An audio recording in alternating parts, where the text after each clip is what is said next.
my tiny corner of nowhere, there's nowhere left to go. Nowhere. Except the oasis.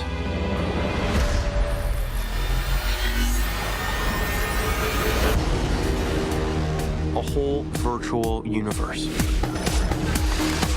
Let me take you on a trip around the world and back. People come to the oasis for all the things they can do. And you won't have to need to sit still. But they stay because of all the things they can be. Can you feel this? It's kind of movie day for me, and that's fine as long as it's something like Ready Player One. I haven't seen it yet, but if it says Spielberg on it, it must be good. It says Tara Hitchcock, I can say good morning, Arizona. Good morning. You know what? It's not just good, it's great. It's probably my favorite movie so far this year. And I am not a gamer. No, but you go on those junkets and you interview people. Right. Do you always have to say nice things? No. In fact, it's pretty obvious when journalists don't like a movie, specifically me, because my questions will tend to be, what are you working on next? You know, you're influenced to be a part of this movie. Very, very general, but I absolutely love this movie. And I don't love many movies. I like a lot of movies, but I don't love them, and I loved this one. And your new career is traveling the world, right? Talking to stars, directors, producers about upcoming films, and that's about it. Pretty much, in 4 minutes or less. It's pretty superficial, but I love to travel and I love movies, so it doesn't get much better. What's the furthest distance they have sent you to see a movie? Oh my gosh, we flew to Berlin last summer to spend 4 minutes on one person, Charlize Theron. That's not flew all the way bad. to Germany. No, 4 minutes. She was great. With Charlize Theron. It may have been 5. I may have dragged out 1 more minute out of the whole interview. Okay. I love it. And you can find, by the way, all the interviews on Harkins Theaters, harkins.com. Okay, so now, therefore, we have now plugged Yes. Ready Player One. Right. Is that right? Yes. Is that the title? Yep, comes out this week. We have plugged Harkins. Who I love. That's all fine with me. Okay. Let's get to the part where you plug Where somebody. you're involved in this. Well, no, I was really thinking more in terms of a guy that has meant a lot to me since he's been in the film business, but also when he was at Arcadia and before that.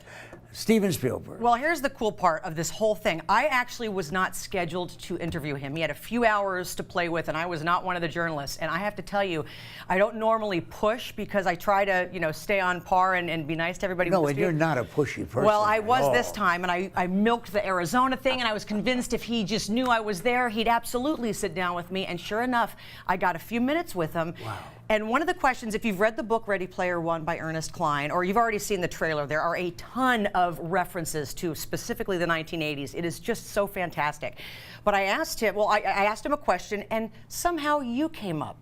So take a look. If you could put 3 cultural or Phoenix, Arizona references in your film, what would they be? Well, there would be a saguaro cactus, it would be Camelback Mountain, and it would be Arcadia High School.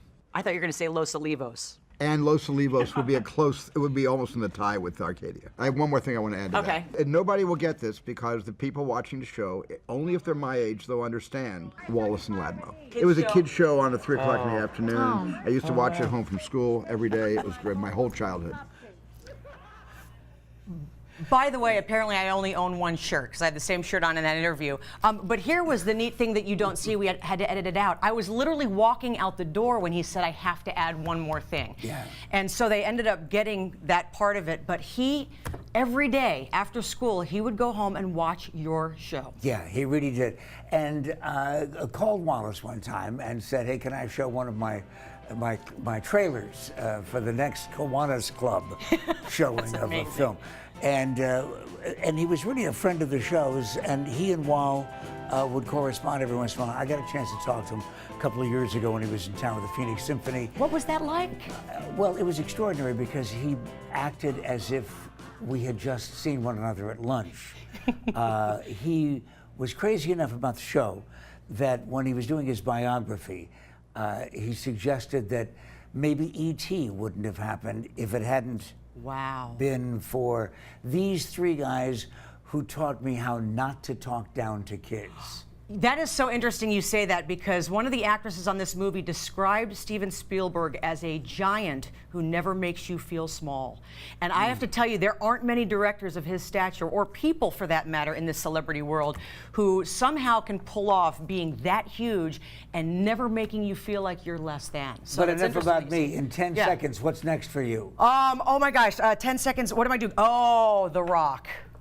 Rampage. You're going to spend a little time with him? If I can milk another minute out of that guy, yes. The Rock, Rampage comes out, but Ready Player One is in theaters this weekend. And again, go to Harkins.com. Find out what Rock thinks of me. This is Pat McMahon. That's Tara Hitchcock. I hope you remember both of us.